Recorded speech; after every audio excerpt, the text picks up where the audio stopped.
Muchísimas gracias por la invitación. Realmente, bueno, es un honor, un placer este espacio, compartir este espacio con todos ustedes. Siempre digo que hacen falta instancias en donde se junten quienes hacen investigación, producen conocimiento y quienes están día a día en el funcionamiento de las universidades. A veces son dos mundos bastante separados por los ritmos que implica cada espacio, cada ámbito y en realidad espacios para reflexionar, sobre todo en este momento, sobre la universidad y cómo seguir siendo cada vez mejores, siempre suman, siempre es muy importante y en ese sentido Telescopia ha estado siempre presente para dar esos espacios y para poder reflexionar entre quienes están a cargo del día a día de las universidades. Voy a poner el reloj, así vemos cómo vamos con el tiempo. Bueno, yo en realidad cuando me propusieron agradecí mucho la participación y en tanto conferencia inaugural me pareció importante no abordar un aspecto específico de la gestión, sino poder dar un panorama general que después permita en todo lo que viene poder focalizar en algunos de los aspectos que se van a tratar durante el día de hoy. En ese sentido, la idea es compartir algunas reflexiones sobre los desafíos de la gobernanza. Vamos a hablar a qué nos referimos con esto, sobre la base de algunas investigaciones que venimos realizando con los equipos de investigación de los que participo y mucha gente que realmente está muy comprometida con este tema, y alentar esta conversación, ¿no?, pendiente entre los que investigan y los que gestionan y deciden sobre los asuntos universitarios, sobre todo a nivel institucional. Y en ese sentido, un poco ustedes habrán visto que es una palabra de moda, la gobernanza, y la idea es un poco desentrañar por qué estamos hablando de gobernanza en el día de hoy. Pasaron muchas cosas en estos últimos 30 años que explican por qué este concepto es un buen concepto para entender la complejidad de las instituciones universitarias. Vamos a empezar, disculpen, vamos a ir de lo general a lo particular. La idea es empezar con el contexto global para llegar a la institución y creo que es importante ubicar en contexto, ¿no? Hay un contexto global que ya hace casi 3 décadas han planteado una agenda nueva que han transformado a los sistemas universitarios en el mundo. Esta agenda está eh, motorizada por dos aspectos claves. Uno, la masificación de los sistemas de educación superior en el mundo. Y por otro lado, un paradigma que le dio sentido a las transformaciones que se necesitaban para atender al crecimiento de los sistemas, que es el paradigma muy conocido por la nueva gestión pública. En este sentido, yo no me voy a poner a hablar desde un lugar negativo, positivo, en contra, a favor, sino simplemente a describir el contexto, porque ustedes van a entender que todos formamos parte de este paradigma, quiérase o no. Entonces, bueno, la idea es ver cómo desde estas visiones poder transformar y poder cambiar desde un sentido participativo, democrático, autónomo, etcétera. En general, el paradigma de la nueva gestión pública, que vino de la mano allá por los años 90, muchos veo por las caras, somos de la misma época y otros quizás lo han visto por televisión o por YouTube, porque son más jovencitos, vino a plantear una idea de pensar a la universidad desde una mirada emprendedora, ¿no? Bajo las ideas de la economía, la eficacia y la eficiencia, podrá resultar algo muy paradójico, lo similar, ¿no?, de la época, de aquella época y esta. La idea era ampliar las capacidades institucionales del Estado a partir de esos conceptos y de alguna forma trasladar al ámbito de lo público de muchas tecnologías que venían del sector privado y que eran vistas como eficientes, económicas y que aportaban a la economía. La planificación estratégica, la dirección por objetivos y proyectos, la gestión financiera de servicios, los sistemas de información, y todo a través del control y la gestión de indicadores, todos elementos que para nosotros hoy forman parte del día a día de las universidades, ¿sí? Y además la idea de que se necesitan ciertas capacidades directivas para poder llevar adelante estos elementos. De esta forma, la nueva gestión pública fue de alguna forma el paradigma que iluminó las reformas de la educación superior allá por aquella época y en realidad tenían un sentido. tenían un sentido que quizás hoy no lo tienen cuando pensamos en que estos conceptos se han vaciado bastante, porque el sentido de aquella época, más allá de que uno pudiera estar o no más a favor de este paradigma, tenía que ver con que se veía la universidad como un rol, un agente con un rol estratégico en términos de el crecimiento y la innovación para el desarrollo de las sociedades, ¿sí? Algo que hoy no está claro, ¿sí? Hoy se habla de eficiencia, de transparencia, etcétera, pero sobre todo de déficit cero, y resulta que no sabemos qué va a pasar el día siguiente. O sea, las universidades hoy no aparecen como ese motor de un desarrollo, porque no hay plan, en realidad, no hay plan. En aquel momento, esto era muy importante, se hablaba de la sociedad del conocimiento, y estas reformas apuntaban a aumentar la productividad, la eficiencia y la relevancia de la actividad académica, sobre todo de cara a ese desarrollo. Hay distintos autores que hablan sobre estos aspectos y cómo llegaron a las instituciones, y claramente hay muchos autores en el mundo que plantean que este paradigma entró en colisión con el paradigma tradicional de la colegialidad, ¿sí? La gerencia, la idea de la gerencia con todos estos nuevos conceptos, de alguna forma se opusieron al modelo de gestión colegiado predominante hasta entonces. O sea que hubo una disputa en aquel momento, pero que en la práctica, cuando esto se impone, cuando las reformas se desarrollan, yo siempre planteo que sucede una suerte de ajuste mutuo y de cierta convivencia de estos paradigmas que hicieron que las instituciones siguieran funcionando en una suerte de hibridez que ya veremos en qué medida se fue desarrollando. Vamos al ámbito nacional. En general, esta agenda internacional llega a los países con una agenda nacional muy común, sobre todo de la mano de quienes financiaban en aquella época las reformas, organismos externos, en una nueva relación del Estado con las universidades, la aparición de niveles intermedios. Un caso claro es las agencias de evaluación, por ejemplo, que vienen a ocupar un rol muy relevante entre el gobierno y el sistema, el aseguramiento de la calidad como un tema en sí mismo, la idea de que la investigación tiene que mostrar resultados y ser productiva, la internacionalización. Hace 30 años no se hablaba tanto de internacionalización, hoy es hasta lo decimos bien, ¿no? Porque cuesta el término a veces. Bueno, la vinculación de la universidad con el sistema productivo, las nuevas tecnologías, los sistemas de gestión. Digamos que esta fue la agenda que llegó a cada una de las naciones dentro de ese marco del contexto global.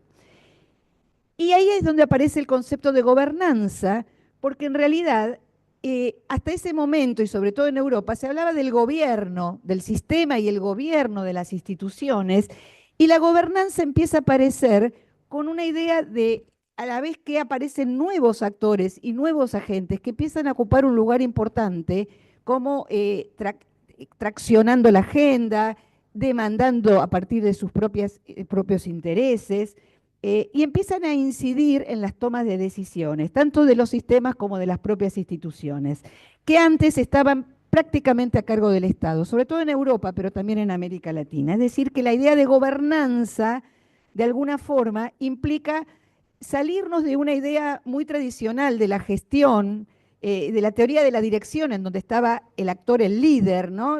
¿Se acuerdan las competencias de liderazgo? ¿Quién dirige? ¿Qué características tendría que tener? Y empieza a aparecer la teoría de la gobernanza como cómo se dirige, ¿sí? Ya no está todo en manos del líder, sino de la capacidad, en todo caso, de ese líder de conformar un conjunto, ¿sí?, de actores que van a llevar adelante esos objetivos a nivel de sistema y a nivel institucional. Y ahí están muchos los actores externos presentes que quizás en el modelo más tradicional no estaban. La gobernanza y la nueva gestión pública entonces aparecen como parte de la nueva agenda, con la idea de modernizar a la universidad y hacerla más responsable de las necesidades sociales, de entrar en vínculo en la era de la sociedad del conocimiento.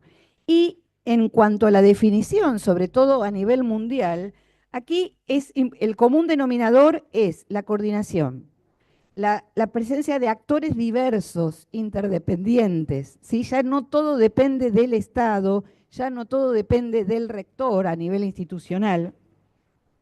Y esto impacta en las estructuras y en los procedimientos de gestión. implica también cambios en la relación del Estado, la sociedad y la educación superior, y la presencia de actores internos y externos en la toma de decisiones. Este cambio, de alguna forma, implicó cierto corrimiento del Estado como el actor principal, también de los académicos que tenían mucho poder originalmente en los modelos de universidad. ¿Se acuerdan? Bueno, Burton Clark hablaba de la oligarquía académica, ¿no? Como el poder de los académicos de decidir muchas cosas. Y ahora aparece la idea del fortalecimiento de la institución, la centralización de las decisiones y el rol de las partes interesadas, o sea, de los actores internos y externos que con sus propios intereses quieren incidir en la agenda institucional y en la agenda de los sistemas. Hay en América Latina, porque si bien esto es un concepto que viene de afuera, hay muchos autores que se han dedicado a pensar la gobernanza en América Latina. Gracias. Y yo tomo Ganga Contreras y otros, son chilenos, colegas que se han ocupado de desarrollar este concepto y plantean la gobernanza universitaria como la manera en que las instituciones se encuentran organizadas y estructuradas y el modo como ellas son administradas desde la óptica de su gobierno y su gestión.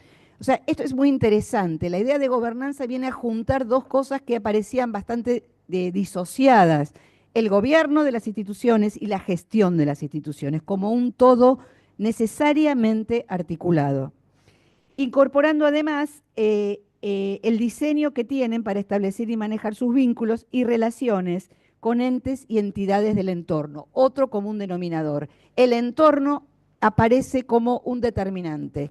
Ya las instituciones no pueden pensarse de manera aislada, de manera endogámica, sino que tienen sentido en tanto forman parte de un entorno, con actores que también quieren participar y quieren formar parte. Hay un esquema que yo después les puedo dar, y esto se puede conseguir, el gobernanza universitaria está en internet, el trabajo, pero estos autores plantean, bueno, primero, ¿por qué gobernanza? ¿Por qué universitaria? La definición de la gobernanza universitaria y que esto implica análisis periorganizacionales, intraorganizacionales, con grupos de intereses, no solo los internos, sino el sector productivo, el sector social y el sector público, todo junto, ¿sí? Y como ámbitos principales, como recién mencioné, el gobierno universitario y la gestión universitaria. Digamos que es una perspectiva de pensar el funcionamiento y la conducción de las universidades de manera más compleja, justamente para atender a las complejidades en las que hoy se sitúan las instituciones universitarias. Hay un autor, José Joaquín Brunner, que ustedes deben conocer, que desarrolló y conceptualizó esta idea de gobernanza, planteando que hay un plano del gobierno institucional que él lo llama un principio de legitimidad que genera y mantiene la creencia de que la institución cuenta con estructuras y procesos apropiados para aportar decisiones, adoptar decisiones, manejar demandas del entorno y adaptarse e incidir en él por medio de sus capacidades internas. Y el principio de efectividad, que estaría al nivel, en el plano de la gestión, ¿sí? El principio de legitimidad estaría en el plano de la gobernanza, en el plano del gobierno, y en el plano de la gestión el principio de efectividad, que significa facilitar, implementar cotidianamente las decisiones estratégicas. Son dos caras de la misma moneda, que creo que esto es lo interesante de estos aportes y de este concepto de gobernanza. Para el autor, las universidades exitosas son las que logran modificar su gobernanza para adaptarla a las necesidades cambiantes del entorno. Todo un debate, ¿sí?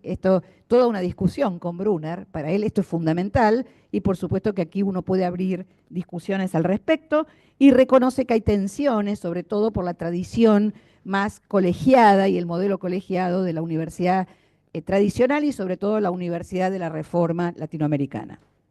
Él habla de un modelo, que, o sea, esta gobernanza en América Latina reconoce que hay un modelo más burocrático, en donde todavía persiste, esto depende de los países, ¿no? Y depende de cada sistema, persiste una presencia fuerte del Estado, dependiente financieramente de él, un modelo colegial en donde esto no es blanco-negro, sino es qué predomina más, en donde hay un dominio de los académicos y libre de interferencias, o sea, sería el modelo más tradicional reformista. Hay un modelo emprendedor típico más del sector privado, que plantea que hay una relación con los mercados de estudiantes, de profesores, de servicios y productos de conocimiento, y un modelo de partes interesadas, que digamos que sería de parte de la superación de los otros, que aportan una mirada más amplia y compleja que combina el emprendimiento con la colegialidad, atendiendo a los actores internos y externos. Creo que esto sirve para poder ver, bueno, la Universidad Argentina, e incluso dentro del sistema universitario, las distintas universidades, donde ponen más o menos el énfasis en esta mirada de la gobernanza que nos aporta y nos ilumina en este sentido. Entonces, yendo ahora a nivel de los sistemas, yo no voy a entrar a nivel de los sistemas, pero esta nueva agenda, de esta nueva mirada de la gobernanza, puede mirarse a nivel del sistema y a nivel de las instituciones. A nivel del sistema se ha desarrollado muchísimo y se ha hablado mucho acerca de la diferenciación institucional. ¿Sí? Para atender a la nueva agenda, a la complejidad, a la masividad, muchos sistemas nacionales han respondido diferenciando el sistema en distintos tipos de instituciones, ¿sí? Y cuando hablamos de esto, hablamos de la gobernanza del sistema. Yo no voy a entrar en esto, podría hablar otro día más profundo sobre los distintos tipos de instituciones. Acá el caso de Brasil es un caso clave en este sentido, que ha respondido diferenciando el sistema entre la universidad tradicional, universidades privadas, centros universitarios, privados, bueno, de todo tipo, y que es todo un tema de discusión. En Argentina algo hubo, pero predominó claramente la presencia de la universidad como modelo predominante y receptora de toda la demanda de educación superior de todas las personas, ¿sí? Atendiendo a eso. Yo suelo decir que la diferenciación que muchas veces en muchos sistemas se ve a nivel del sistema entre más, sobre todo más sector privado o institutos u otro tipo de formatos, la Universidad Argentina la dio internamente. Internamente la universidad hace todo esto adentro, ¿sí? Sobre todo la universidad pública. Y entonces sí voy a entrar a nivel de la institución, que es lo que nos convoca hoy, dentro de este contexto global, el contexto nacional y el sistema. Hoy lo que creo yo es que en función de estos nuevos cambios, el nivel institucional se enfrenta a un gran desafío, que es la segmentación interna. Esta idea del tironeo y que las cosas no van todas en un mismo sentido, ¿no? Esto creo yo que es un desafío enorme para la gobernanza universitaria, la gobernanza interna, entendida como gobierno y gestión. Y vamos a ir a algunos ejemplos para que ustedes entiendan por qué yo digo que hoy el nivel institucional enfrenta el desafío de la gobernanza interna. El nuevo contexto impone nuevas reglas para el funcionamiento universitario y sus actores, internos y externos. Y la gran clave es ver cómo hacer para poder gobernar, gestionar toda esta complejidad. Por ejemplo, tenemos los actores tradicionales, ¿no? Los docentes y los investigadores, los no docentes, los estudiantes, los sindicatos, ¿sí? Que también ocupan un lugar importante entre el adentro y el afuera. Pero tenemos también otras instituciones de educación superior. Hoy la gobernanza implica ver qué ofrecer para no solaparnos con lo que ofrecen otras instituciones, tanto universidades como institutos no universitarios, y poder encontrar esas formas de articulación eficiente, ¿sí? De trabajo conjunto, o por lo menos no contradictorio, sin solapamientos. Pero también tenemos los ministerios que cada vez son más robustos, ¿sí? Y cada vez inciden o pretenden incidir más. Tenemos las agencias que quizás hace 30 años no tenían un rol tan importante.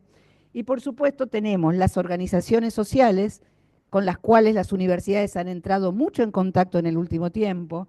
Tenemos las empresas a las cuales ya no podemos hacer de cuenta que no existen y tenemos que necesariamente establecer algún tipo de vínculo por todo, porque somos partes de la sociedad, pero además porque nuestras ofertas y nuestros egresados, ofertas académicas, necesitan ese vínculo con el sector industrial. Y por supuesto tenemos los municipios, hay muchas universidades que están adentro de municipios y con los que necesariamente tienen que tener contacto. Bueno, y digamos, es muchísimos otros actores, además de los organismos internacionales que cada vez nos proponen cosas.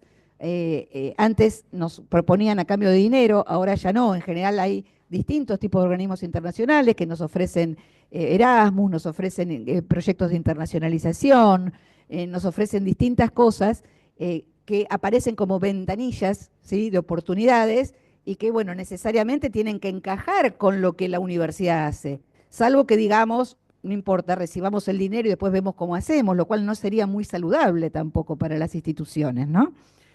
Entonces, miren esta complejidad. ¿Cómo hacer para gobernar esta complejidad? ¿Sí? En un nuevo contexto, y la idea esta de gobernanza justamente nos permite entender este todo tan complejo para encontrar soluciones o por lo menos entender mejor los problemas a los que se enfrentan las instituciones.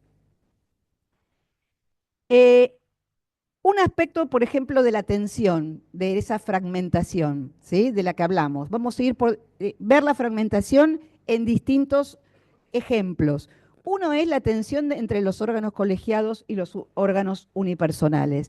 Necesariamente aquí hay cambios, ¿sí? El ejemplo concreto, necesitamos acreditar una carrera y bueno, quizás los tiempos hacen que esto pase por los órganos unipersonales y después al referéndum los consejos superiores o los consejos directivos dan el ok, ¿sí?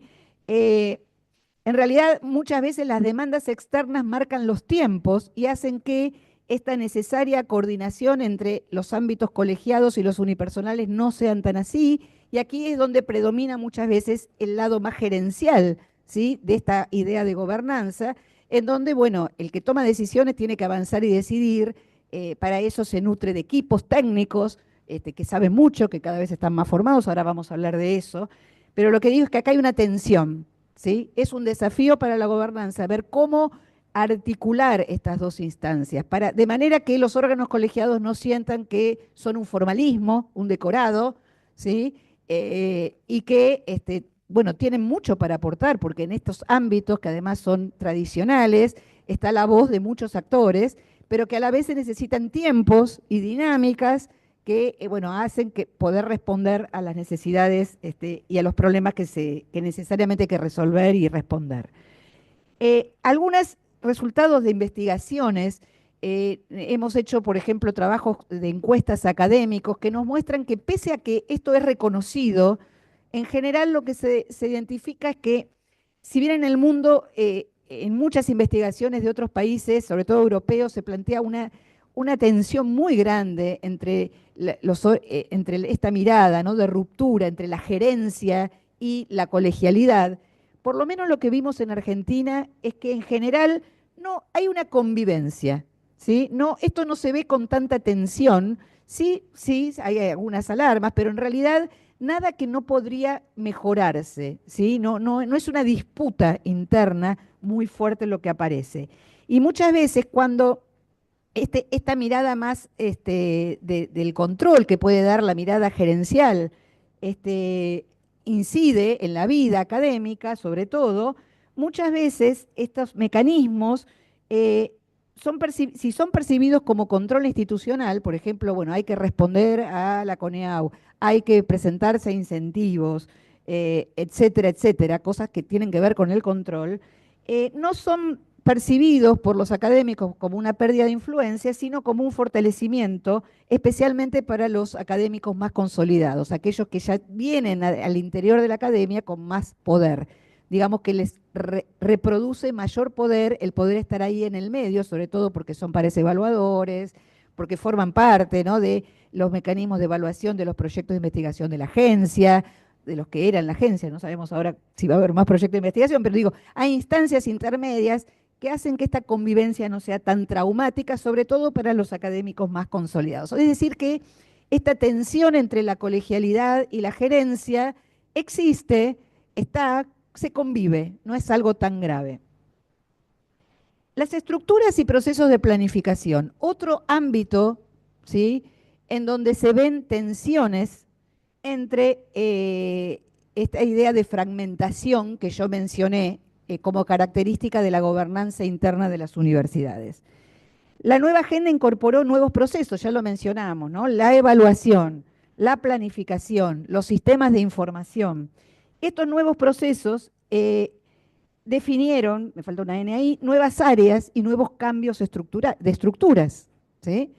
Y esta complejidad muestra tensiones y muchas veces desacoples. La idea sería cómo hacer todo esto que apareció, ¿sí? Hay áreas que antes no existían, el área de internacionalización, el área de control de aseguramiento de la calidad, bueno, muchas áreas de planificación, muchas veces áreas que supuestamente tienen que estar en conjunto, están separadas. Esto se ve mucho ahora con el tema de los IAC, ¿sí? Planificación por un lado, aseguramiento de la calidad por el otro, evaluación institucional por un lado, acreditaciones de carreras en otra área totalmente distinta, y se supone que todo eso tiene que formar parte de algo parecido. Bueno, estos son desafíos y presentan tensiones que dan cuenta de la fragmentación interna, ¿no? De esta necesaria gobernanza. Y también les muestro algunos resultados de cosas que venimos relevando. Por ejemplo, cuando nosotros analizamos todos los informes de CONEAU de evaluación institucional en la dimensión gobierno y gestión, y vemos que en general hay muchos de estos puntos en donde hay recomendaciones. O sea, realmente está muy presente este problema de la tensión y de la fragmentación, por ejemplo, en una instancia clave que es la evaluación institucional, ¿no? En general, la mayoría de las universidades tienen señalamientos y recomendaciones al respecto. Y cuando uno lo mira, si lo pudiera mirar por sector, por ejemplo, en la dimensión estructura y procesos de gestión, el 92% de las instituciones estatales que hicieron evaluación institucional tienen observaciones o recomendaciones en este sentido, el 94,2% de las privadas también lo tienen, y hasta podríamos mirar el tipo de universidad pública según el momento de creación, porque uno dice, bueno, no, las más viejas tienen problemas, las más nuevas no. En todas hay problemas, ¿sí? Hay problemas o, como ahora se dice, oportunidades de mejora, ¿sí? Eh, Planificación y mejora institucional lo mismo. Hay problemas, quizás un poquito menos que en los anteriores, respecto de, bueno, si las instituciones tienen mecanismos internos para la planificación interna y la mejora institucional. Mecanismos internos, autónomos, no porque hay alguien que de afuera nos pide que lo hagamos, que esto es lo interesante, ¿no?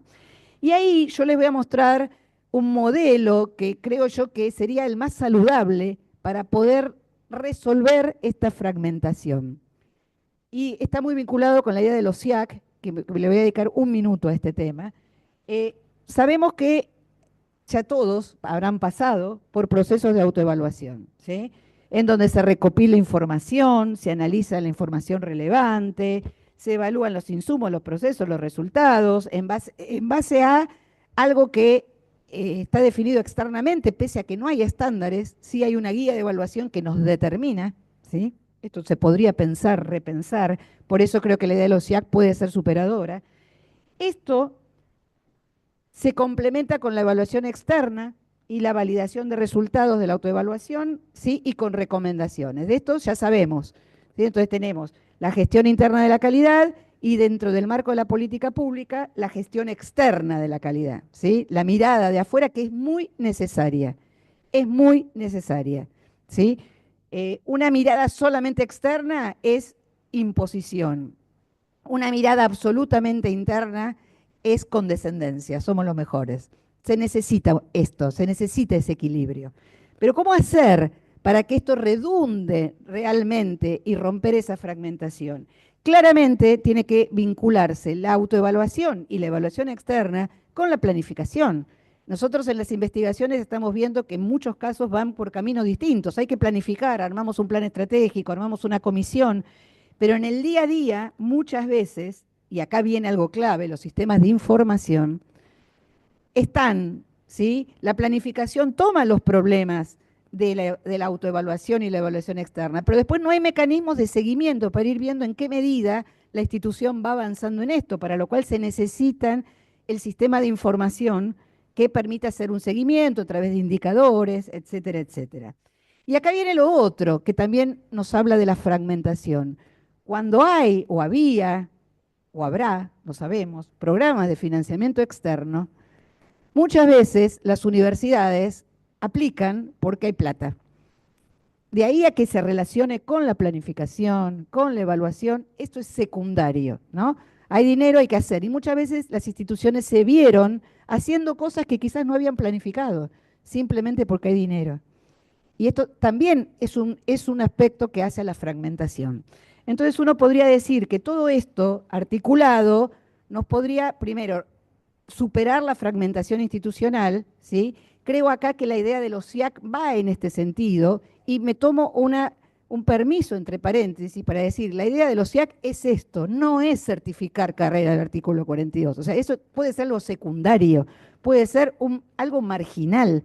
La idea de los SIAC es esto, es cómo hacer para dotar a las instituciones de mayor autonomía para gestionar internamente la calidad y que después venga un agente externo, que será la CONEAU, a mirar el sistema en su conjunto, ¿sí?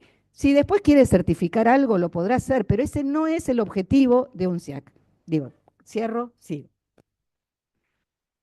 Bien, vamos con los actores. Y ya como, no sé cómo venimos, pero bueno, ahí vemos, bien. También vemos a nivel de desafíos en esta fragmentación un problema entre los actores. Tenemos los académicos, los tradicionales, ¿sí? Los investigadores, los docentes.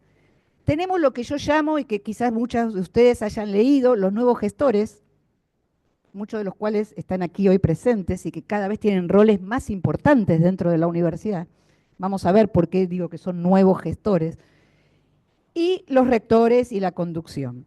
También hay fragmentación aquí. Y este es un desafío para la gobernanza, ¿sí?, institucional. Entre los académicos, claramente hay las reformas, ¿sí?, han hecho, se introdujeron mecanismos de evaluación por todos lados, ¿sí?, desde los incentivos, desde la evaluación de la investigación para obtener financiamiento, desde la evaluación de la investigación para obtener una categoría sin dinero prácticamente. La evaluación está presente, pero también la fragmentación. Ahí también les voy a mostrar, y bueno, esto creo que impacta en la actitud y en la tarea de todas las personas dentro de esta categoría académicos que viven al interior en la universidad y que no todos son lo mismo y que tienen distintos grados de poder, de incidencia. Hay una investigación que hicimos que nosotros identificamos 4 grupos de académicos, nada nuevo, pero simplemente los categorizamos. Los profesores de tiempo completo en universidades públicas nacionales son, si ustedes miran en términos generacionales, cada vez más viejos. Esta figura se está perdiendo en la universidad, ¿sí? Sobre todo porque cuando se jubilan, esto forma parte de la gestión y de la gobernanza, esos cargos se multiplican en cargos menores. Grupo 2 que vive en la universidad y trabaja en la universidad, no vive porque no duerme, pero casi, los de CONICET, ¿sí?, que uno los mira como algo ajeno, pero forman parte e interactúan con los otros y que están ahí adentro y que tienen otras lógicas, pero viven ahí. El grupo 3 es un grupo muy raro, pero que nosotros en las investigaciones los descubrimos, que son personas docentes con dedicaciones simples que dicen investigar más de 5 horas semanales, o sea que investigan gratis y que tienen aspiraciones y que probablemente no las están pudiendo cumplir. Y después tenemos el grupo 4 mayoritario, me olvidé de ir poniendo, que son las personas que, bueno, dan clase y que su principal fuente de ingresos es otra y que, bueno, están comprometidos con la universidad dando clases, algo absolutamente legítimo. La pregunta es cómo hacemos desde una mirada de la gobernanza para gobernar y gestionar todo esto, todos estos actores juntos que tienen distintos intereses, distintas culturas, distintas creencias y que viven todos en la misma institución, ¿sí? Y esto realmente es muy complejo. No me voy a detener, pero hay un trabajo que está también online, es un libro del CONICET que salió en el 2023 y hay un capítulo en donde nosotros comparamos algunas cosas entre los investigadores de la universidad y los investigadores del CONICET que trabajan en la universidad.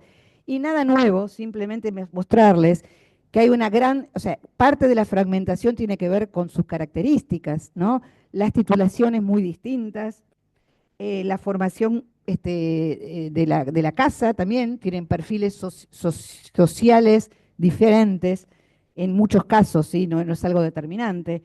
Eh, Ahí además nosotros lo abrimos por disciplina, no nos interesa tanto esto, pero simplemente cuando se les pregunta si disponen de colaboradores en sus proyectos de investigación, eh, en los investigadores CONICET mucho más se trabaja en equipo que en los otros, si colabora con colegas internacionales mucho más en CONICET que en los otros. En cuanto a la producción académica, disculpen, pero después se los dejamos para que vean los numeritos más a fondo. En general, a los investigadores de CONICET les interesa mucho más publicar en artículos y a los otros no. O sea, la forma de producción también es diferente entre estos grupos.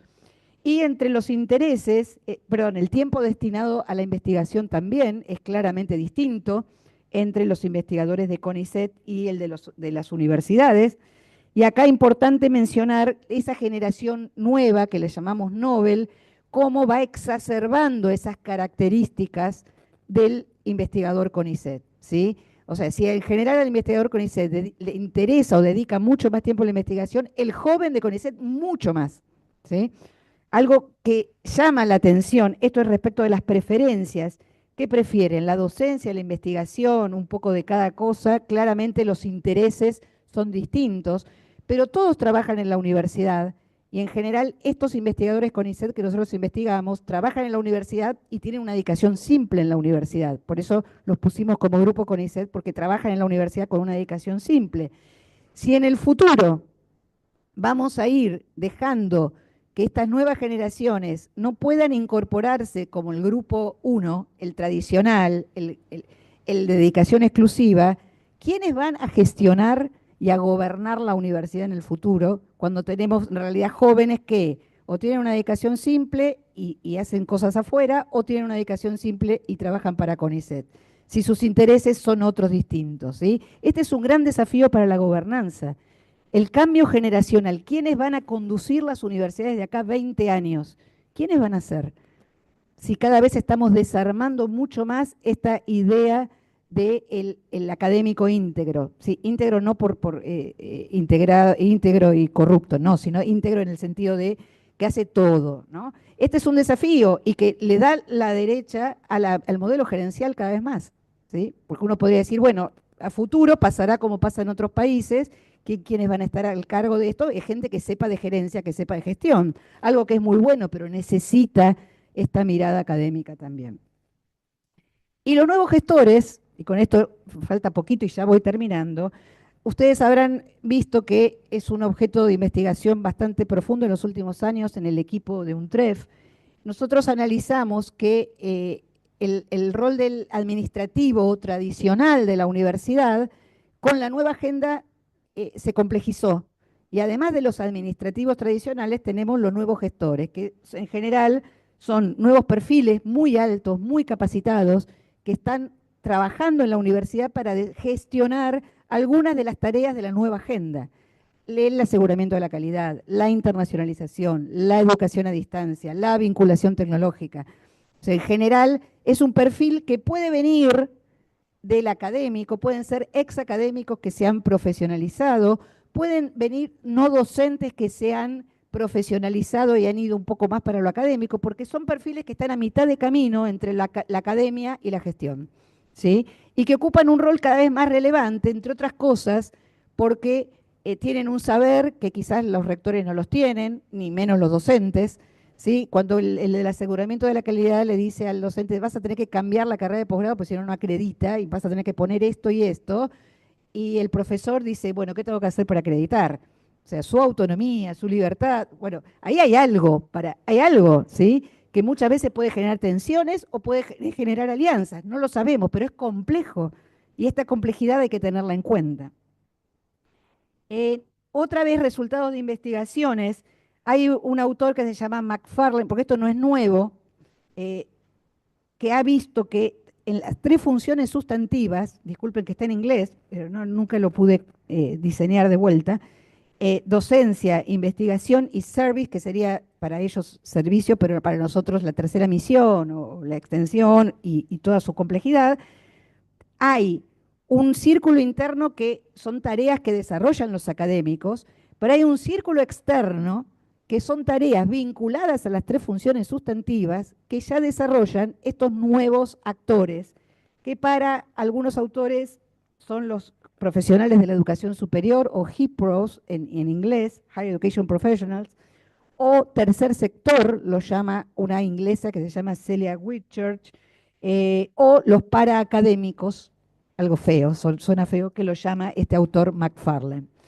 Pero digamos, son nuevos sujetos que ocupan lugares muy claves en la universidad porque incluso, además de tener el saber, tienen vínculo directo con el Estado. ¿Sí? Digo, probablemente el gestor de la calidad tiene más vínculo con la CONEAU que el rector, que lo debe tener, pero no cotidianamente. ¿Sí? Levanta un teléfono y habla, o con quien financia algún programa de la SPU. Bueno, es un nuevo actor que no es el no docente tradicional. Y en relación al de la calidad, que es lo que hicimos algunas investigaciones, nosotros vimos que, miren ustedes, más del 52% de las personas que respondieron a la encuesta, probablemente muchos de ustedes hayan sido, y les agradezco a quienes lo hayan hecho, más del 52% tienen un título de posgrado, ¿sí? O sea, no es el no docente tradicional. ¿Tienen experiencia previa? Esto es muy variado. En general, la experiencia la van, más allá de que tienen un nivel de formación alto, la experiencia la van generando en la práctica, ¿sí? Muchas veces se ve que hay pases entre instituciones, como los jugadores de fútbol, porque, bueno, empiezan a tener un rol cada vez más relevante, ¿no? Cuando se les pregunta a ellos, su rol se asemeja a qué? ¿Es un rol de decisión institucional? ¿Es un rol administrativo o es un rol académico? Bueno, el administrativo es el menos autopercibido, ¿sí? Está entre más bien la decisión institucional y el rol académico, la autopercepción de estos sujetos.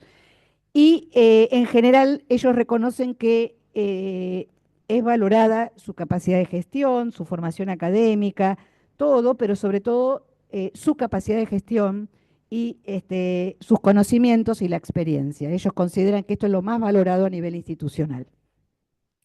Finalmente, los rectores y la conducción, o sea, el foco puesto en el liderazgo, ¿no? Claramente este cambio en el modelo tradicional ha generado cambios en los perfiles que se requieren para conducir a esta complejidad, ¿no? Entonces, bueno, ¿cómo lograr ese equilibrio entre órganos colegiados y de gobierno? ¿Qué capacidades de conducción tienen que tener los futuros, ¿sí? Rectores o autoridades? ¿Un origen académico o un origen gerencial? El origen académico significa que ya vienen del campo de los docentes y tenemos cada vez docentes, que cada vez es más difícil acceder a los cargos docentes y cada vez se accede con dedicaciones simples, probablemente, digo, estoy haciendo futurología, va a ser muy difícil en el futuro pensar que tenemos conducciones que provengan del ámbito académico, salvo que sean sujetos muy profesionalizados en el gobierno y la gestión, ¿no? Con lo cual, bueno, ahí también habría que ver si son académicos o cuánto hace que dejaron de serlo. ¿Cuál es el perfil que se necesita? Gran interrogante, o que se necesitará en el futuro. Miren todas estas cosas que hacen a la fragmentación. Entonces, para terminar, yo planteo ahí, que lo adelantó mi presentadora, dos escenarios. Hay un escenario que yo lo llamo de gobernanza centrífuga, o sea, todo se va para afuera. Los procesos y estructura están paralelos y con débil conexión. Los sujetos buscan los logros individuales o los intereses particulares, legítimos, todos tienen intereses legítimos en la universidad. El tema es cómo juntar todo eso y en general en este modelo lo que predomina es el individualismo y la competencia. También predomina el cumplimiento y la obediencia, es decir, una universidad que apenas puede controlar todo porque se le va de las manos, pero bueno, responde y trata de cumplir para por lo menos estar ahí, ¿sí? Algo que tampoco es muy saludable. Una organización que cada vez sería más gerencial y vertical, de arriba para abajo, y el statu quo. que este es el gran problema de la calidad institucional. Supónganse que nosotros cumplimos con todo lo que la CONEAU nos dice. Eso no significa que seamos innovadores. ¿Cómo vamos a ir cambiando? ¿Cómo vamos a pasar a ese punto de innovación si no tenemos manejo de la propia gobernanza interna? Entonces creo que el modelo centrípeto sería una idea en este sentido. Nunca vamos a poder juntar a todos y que todos digan queremos lo mismo, pero quizá esa gobernanza tiene una forma de paraguas dentro del cual todos se sienten parte, ¿sí?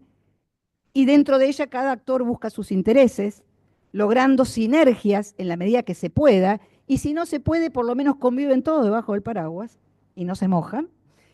La colegialidad se articula con la gerencia, no trata de romperla, ¿sí? En el nuevo contexto, en un círculo virtuoso, hay un complemento entre lo colegiado y lo gerencial, y los procesos y las estructuras se articulan con la misión, ¿sí? Todo encuentra sentido si le damos algún tipo de funcionamiento interno fluido y lógico. Y ahí sí hay lugar para la innovación colectiva. En este modelo sí hay es la oportunidad para salir del statu quo. Entonces yo ahí siempre esto lo identifico con la imagen del portaaviones, ¿sí? La universidad sería eso, es un barco que tiene un objetivo, que va lento, despacito, y que adentro tiene un montón de avioncitos que van para todos lados y vuelven porque se sienten parte y no pueden vivir fuera del barco, ¿sí? Pero que todo va hacia un mismo lugar. Este creo que es el gran desafío de la gobernanza de las universidades en el día de hoy, en la actualidad y hacia el futuro. Y para eso, bueno, ¿cuál es el desafío de la conducción de esto? Que como ya dije, no es una persona, sino que es un trabajo colectivo. Conducir colectivamente el portaaviones, ¿sí? Y tratar de superar la fragmentación inherente al nuevo contexto, en todos los aspectos que estuvimos viendo, articular los intereses de los actores en el marco de la nueva agenda, algo muy difícil para los rectores. Se necesitan habilidades, competencias, pero también capacidad de alianzas, de sinergias, de empatía con los otros, incluso los que piensan distinto, ¿sí? El liderazgo conduce el cambio colectivo, en todo caso, hay un líder, sí, pero conduce un cambio colectivo de todos, todos adentro del paraguas, nadie afuera. ¿Mm? Una hoja de ruta común, construida de forma cooperativa, comunicada, importantísimo, todos tienen que saber de qué se trata, ¿sí? No pueden enterarse después, forman parte y monitoreada. Y en este caso el cambio es reflexivo, incluye la innovación en función de un interés común, que es la misión institucional que debería estar operacionalizada en el plan estratégico, en el plan de desarrollo, en permanente revisión. Creo que esta es la forma, es un desafío enorme, pero es la forma de poder atender a la complejidad sin desmembrarnos como instituciones. Acá les dejo algún material de las investigaciones y muchas gracias por la atención.